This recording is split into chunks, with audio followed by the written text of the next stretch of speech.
Hey, what's up, squad? Welcome back to Team X Gaming. Today we're diving into match 18 on Miramar from PMGC 2024. If you missed this epic clash, don't worry, because we're about to break it all down from team rotations to those clutch plays. And thank you PUBG Mobile Esports for sponsoring today's video. Let's get into it.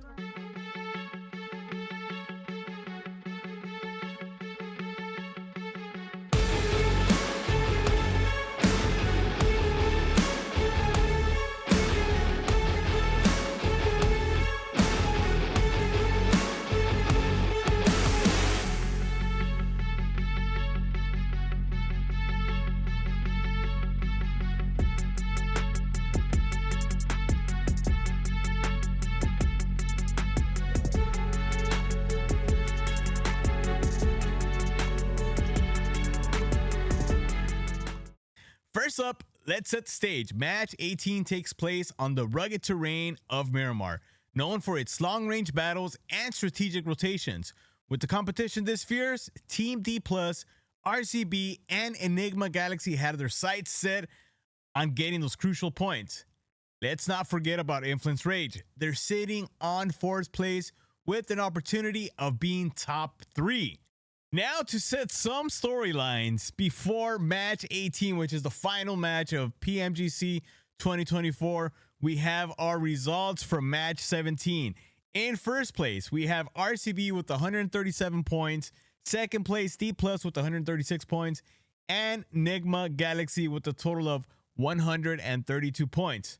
But Influence Rage is sitting at 108 with an opportunity, depending on how they execute on this last match, to get top 3. In this case, probably 3rd place. This is going to be crucial for them. They're going to have to get some eliminations, place top 6 at least, try to get as many points as possible. Now, let's get into it. All right, here we go, ladies and gentlemen.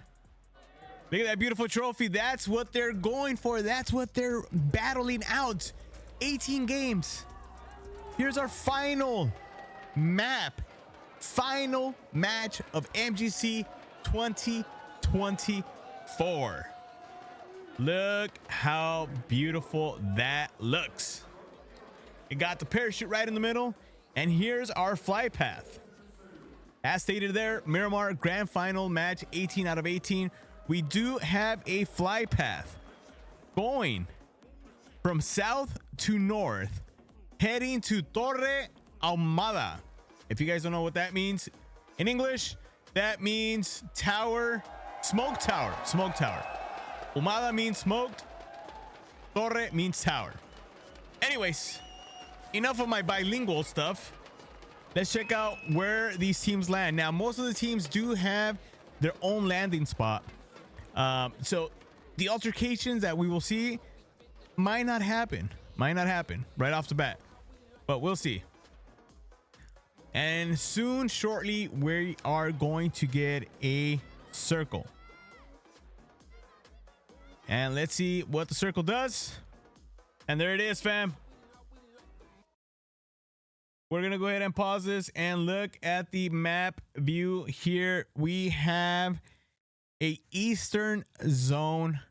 I would say 1/3 of it is in water and the other is in land. Now, the rotations here are going to be super difficult. I'm wondering for the teams that jumped west from the flight path, if they're double thinking if they should continue on to their drop spots, because there's no other way that the zone, it will shift west. This is going to be difficult for those teams to be rotating. Remember, this is Miramar. It's an 8x8 map. The terrain is rugged. It's rough. Especially if you have certain vehicles, you might get them stuck. But anyways, we're gonna continue on and check out. As you can see, D+ always lands in Impala. They're pretty much center zone right off the bat. Talking about being zone blessed. Now, Enigma Galaxy are down on at the southern side. They're pretty close to the zone. It's not as dangerous. Where is RCB landing? I have no idea. I can't find them on the map. Oh, there they are. RCB, they're out of zone. They're out of zone by a lot.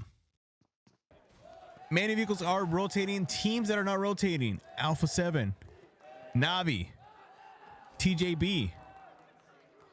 That's gonna bite them in the butt. You guys will see later on in the match that it's gonna be painful for them trying to rotate in. And honestly, a mistake.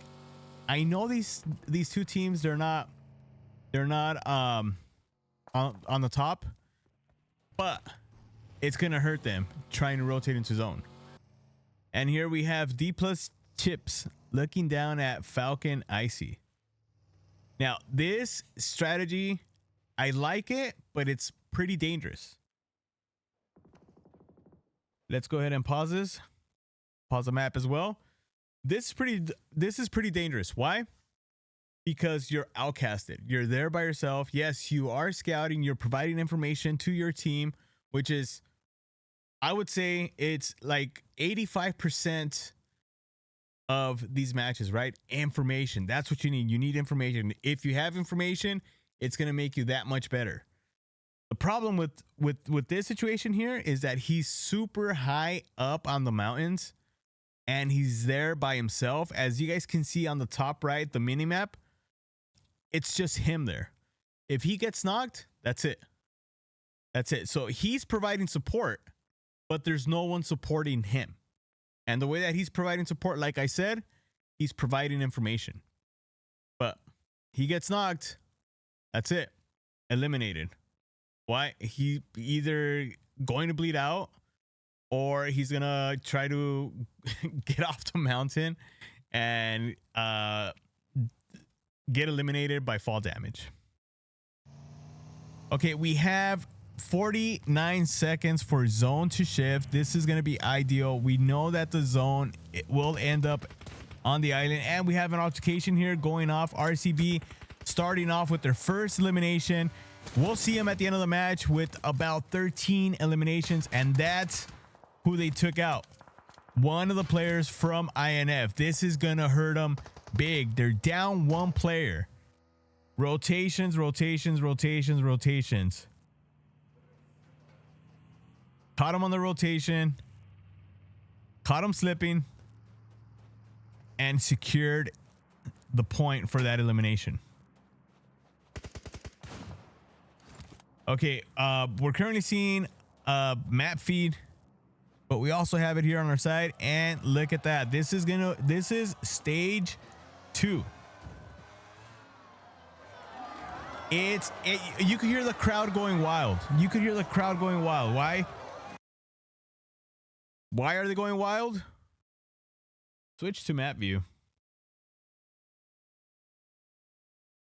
This is why they're going wild. Look at where zone is. It's favoring the Eastern Islands. And this is where, if you're playing on these, this is where you need to rotate as soon as possible, as fast as possible. And as we can see here on the feed, we are seeing D+ rotating to the biggest island on the eastern side. Everyone is already rotating in, trying to prioritize zone. Why? So you can start gatekeeping. There's Fabian swimming like he's Michael Phelps. RCB, for some reason, this is gonna bite him in the butt. You're asking why? Because they're gonna prioritize mainland. Yes, they're gonna be executing a lot of opponents, a lot of eliminations.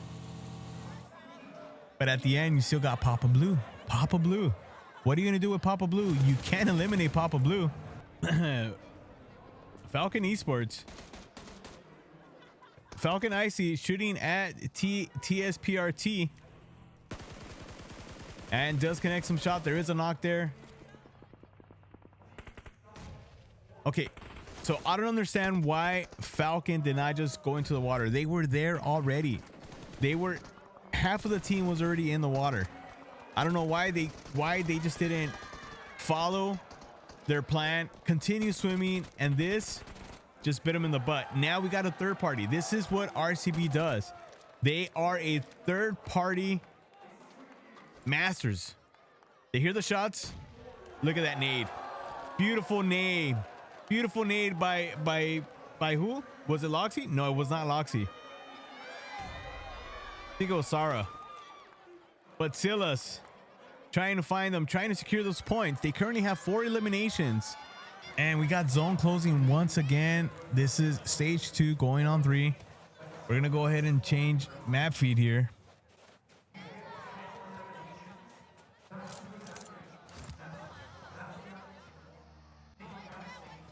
There it is. There's our map feed. And look, who is in center zone right now? Who is in center zone? D+.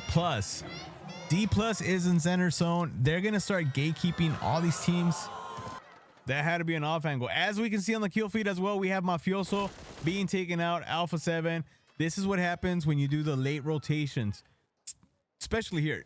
Look, there is no game plan for this situation. The only game plan that there is hurry up, get to zone, get to the island. That's the only game plan there is. As we can see, Falcon East made it to the island, and that's what they should have done from the beginning. They should have favored zone, get to the island, and Falcon would have had a full team. They're currently fighting Vicious. Well, he's currently fighting. Does have a knock. Is he gonna get another one? There it is. He secured 2 knocks. He's rotating in. He wants these points. He wants to get these eliminations. As we can see, Demeanor is on the outside.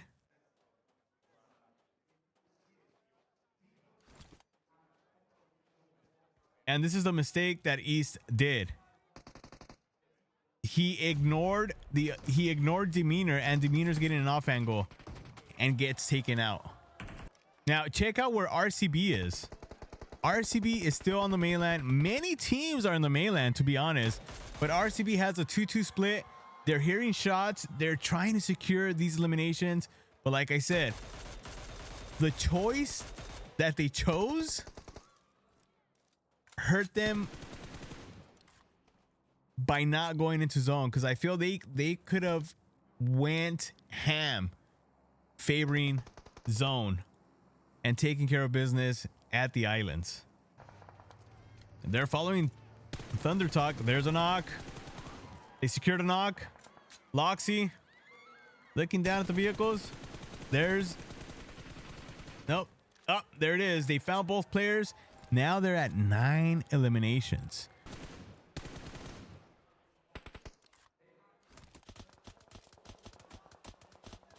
And the third party by D+ from afar get a knock, helping Nigma Galaxy. Now they have no idea. They have no idea that they actually helped Nigma Galaxy. If they knew, they'll say, hey, let them fight, let them get eliminated. But they also want to secure points. RCB still in the main island. Like I said, this bit them in the butt, because I feel they could have gotten the same amount of eliminations, possibly even more, if they favored the island. And this is about the time that they said, you know what, we need to get into zone. Let's get on the boat. Let's start rotating out. And what are the chances of them having a boat? This is crazy that there was a boat there. Nigma Galaxy locking in some points with that elimination. They currently have 2 eliminations. They're shooting at Revo right now, shooting down at Guild.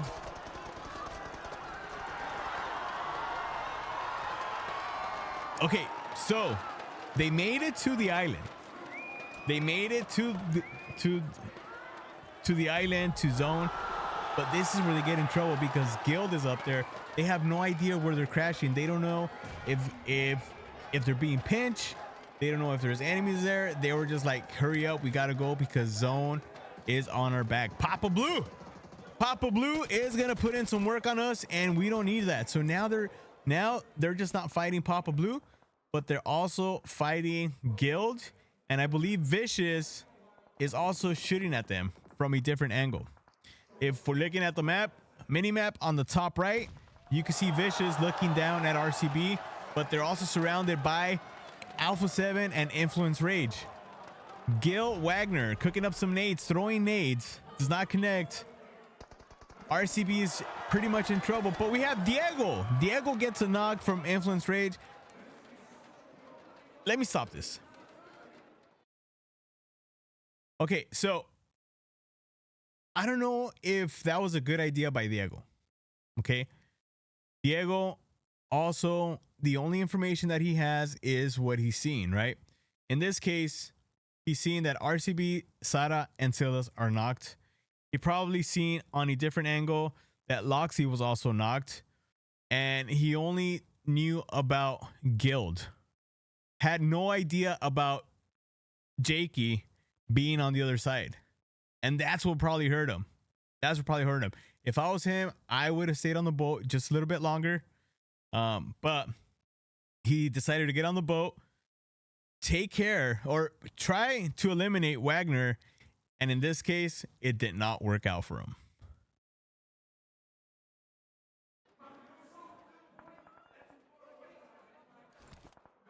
Here's Jakey rotating in while getting the revive on Loxy.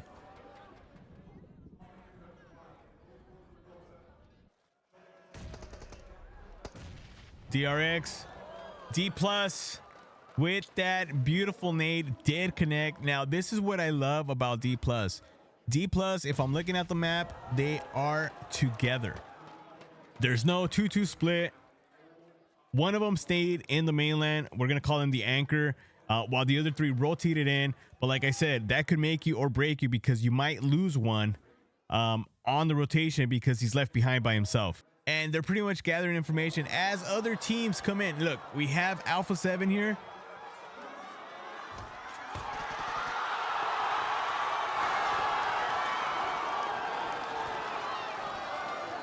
Hold on. Let me pause that.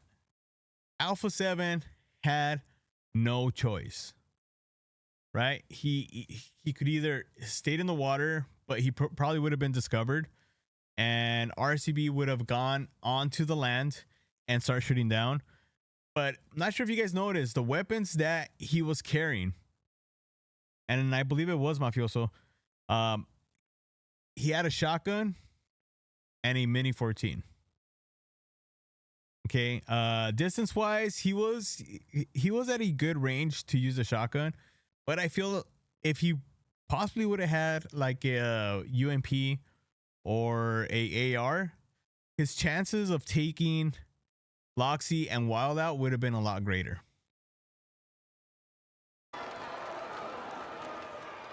right, here we go. Let's check out the map feed. After this fight, though, Jakey cooking up nades, throwing out nades, and we have the rest of Influence Rage rotating in. We have Diego and Little Boy on the backside.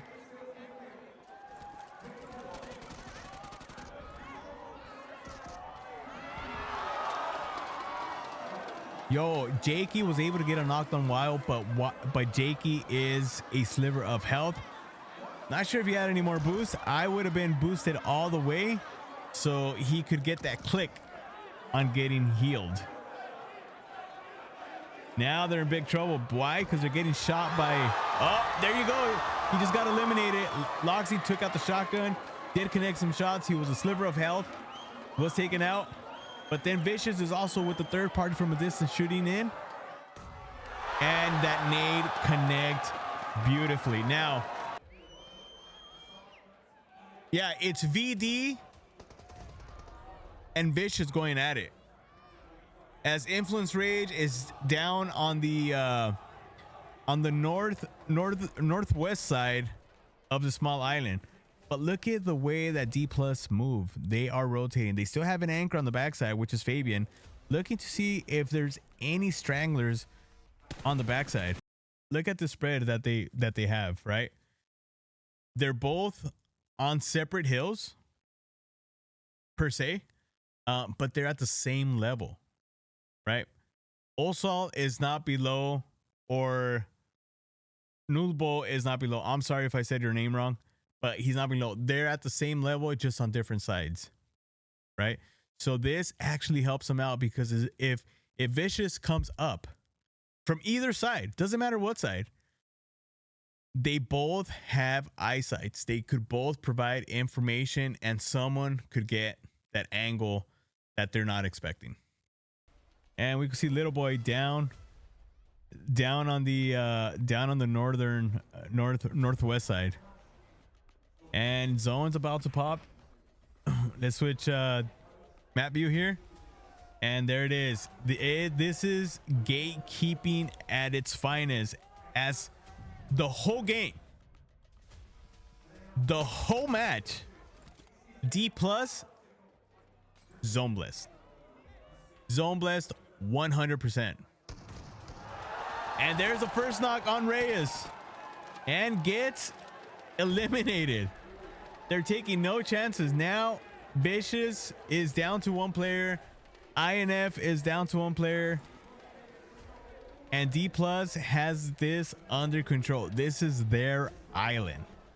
They took control of the island. They rotated in first, secured positioning, and everything else just fell into place. Look at the rotations that they do. Look at how close they are. You can see on the mini map how close D plus is with each other. This is what makes them a great team. You could have the best IGL, you could have top fraggers, but at the end, if you don't play as a team, you're not gonna get the chicken dinners. Oh my god, the music that they play is so intense. Okay, we'll go back to the map view. As you can see, Nobu is rotating away, trying to see if Demeanor or the remaining player is rotating down south into zone. And we see Little Boy there, and they found Demeanor. They're taking shots, and that's it. Little Boy with the third party exposed himself, and that's it. Ladies and gentlemen, that was the last match of PMGC 2024. They're trying to figure out if they got it. And ladies and gentlemen, D plus Kia, winner chicken dinner, champions of PMGC 2024. RCB looking surprised, asking, how about us?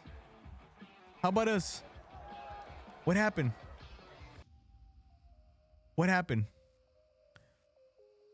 And I'll show you guys what happened. Final match standings. Here are your numbers.